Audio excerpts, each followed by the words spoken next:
Hello guys, welcome to the first lecture of the operators section. An operator is a symbol that tells the compiler to perform a specific mathematical or logical manipulations. C# offers an extensive set of built-in operators, including arithmetic, assignment, logical, and more. In this lecture, we're gonna discuss arithmetic operators. These operators are supported by all integral and floating point numeric types and are categorized into two groups, unary and binary. First, let's talk about unary arithmetic operators.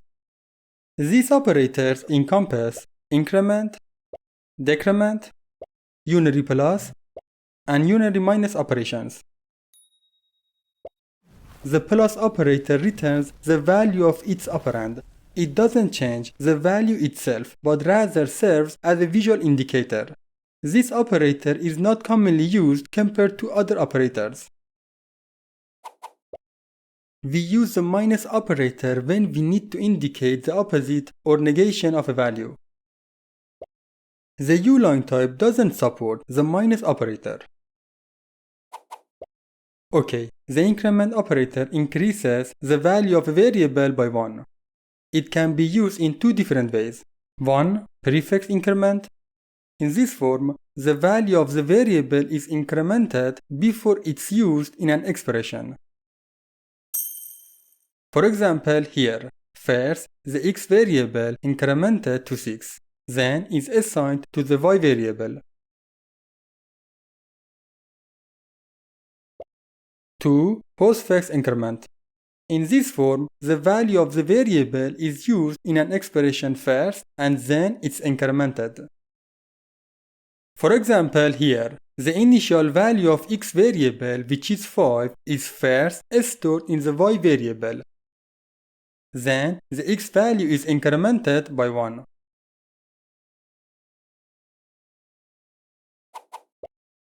The decrement operator decreases the value of a variable by 1.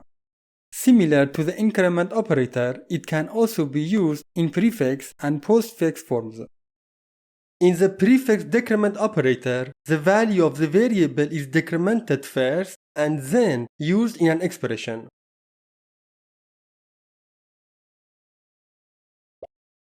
On the other hand, in the postfix decrement operator, the value of the variable is used in an expression first and then decremented by 1.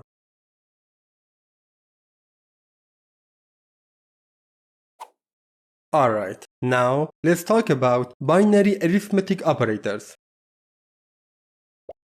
The addition operator is used to add two operands and produce the sum.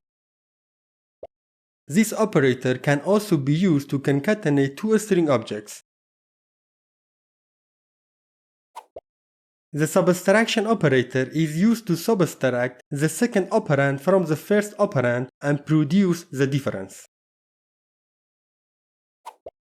The multiplication operator is used to multiply two operands and produce the product. The division operator is used to divide the first operand by the second operand and produce the quotient. You should know that if both operands are integral numbers, the result will also be an integral number and truncating the decimal part. To obtain a non-integral result, at least one of the operands must be a floating point type. The modulus operator is used to calculate the remainder of the division between the first operand and the second operand.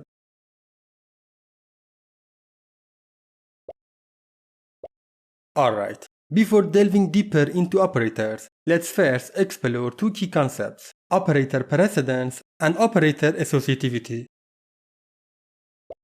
In an expression with multiple operators, the operators with higher precedence are evaluated before the operators with lower precedence.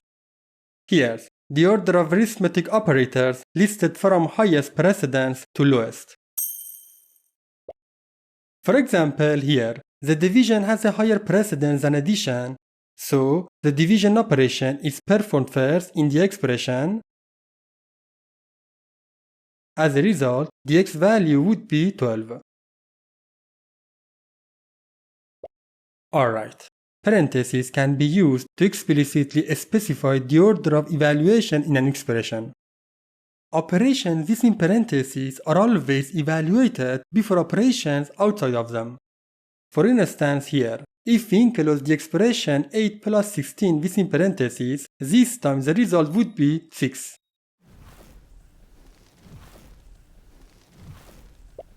Now, can you guess what is the result of this expression? Based on the higher precedence of the decrement operator, the expression is evaluated as follows. First, the prefix decrement reduces the value to 4. Then, 2 is multiplied by 4. Finally, the addition operator is evaluated. As a result, the y value would be 12. Alright. Operators with the same precedence are evaluated based on associativity. C# operators are either left associative or right associative. Left associative operators are evaluated from left to right, like arithmetic operators. For example, here, the plus and minus operators have the same precedence. So, this expression is evaluated from left to right, and the result would be 3. In the upcoming lectures, we'll discuss right associative operators, which are evaluated from right to left. Okay, done. See you soon in the next lecture.